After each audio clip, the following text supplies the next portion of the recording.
আমার এই প্রথম এরকম একটি এক্সপেরিয়েন্স। আমি রাজনীতি করি না, কিন্তু রাজনীতি খুব ভালো বুঝি। ছোট্টবেলা থেকে রাজনীতির মধ্যেই বড় হয়েছি।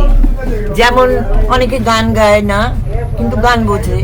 অনেকে লিখতে জানে না, কিন্তু সাহিত্য খুব পছন্দ করে পড়তে। ছবি আঁকতে জানে না, ছবি দেখতে। সেরকম আমিও।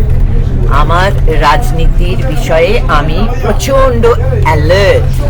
আর যেই রাজনীতি আমার দেশকে ধারণ করে, যেই রাজনীতি আমার দেশের জন্য ভালো বয়ে আনে, আমাদের মুক্তিযুদ্ধে পাওয়া দেশটি, আমাদের ভাষা আন্দোলনে পাওয়া ভাষাটি, সেই রাজনীতিকে আমি প্রচন্ড শ্রদ্ধা করি।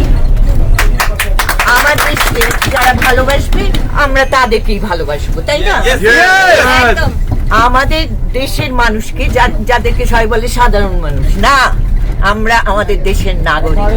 এক একজন আমরা আমাদের দেশের নাগরিক, এবং নাগরিক হিসেবে আমাদের একটা প্রচন্ড রাইট আছে। আমাদের এই রাইটটা হচ্ছে যে আমরা আমাদের ভালো চাই, এবং আমাদের ভালো যে করবে তাকে চাই। আজকে তোমাদের সাথে আমার এই যাত্রা এত তুমি করেই বলছো, তোমার আমার সন্তানের থেকেও ছোট অনেকে, আবার সন্তানের বয়সী অনেকে। হ্যাঁ, নাটপত্নীর না, কিন্তু সন্তানের বয়সী। তোমরা আজকে দারুণ একটা কাজ করেছো, অনেক ধন্যবাদ। শুধু আমি একটা অনুরোধ জানাবো, সবাইকে জানাবো, আমরা যারা বঙ্গবন্ধুর সৈনিক, যারা মুক্তিযুদ্ধের সৈনিক, যারা জয় বাংলার সৈনিক, আমাদের ভদ্রতা অন্য লেভেলে হতে হবে। আমার মুখের যে ভাষা, সে ভাষা তো ভাষার জন্য যুদ্ধ করে পেয়েছি আমরা।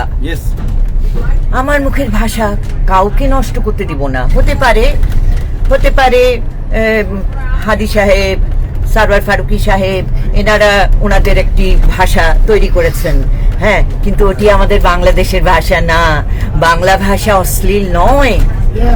বাংলা ভাষা দারুণ এক জায়গার, যেই ভাষায় বঙ্গবন্ধু কথা বলেছেন, যেই ভাষায় রবীন্দ্রনাথ কথা বলেছেন, যেই ভাষায় কাজী নজরুল ইসলাম কথা বলেছেন, সেই ভাষাকে আমরা সযত্নে মাথার মুকুট করে রাখবো, এবং আমাদের বাংলাদেশকেও মাথার মুকুট করে রাখবো।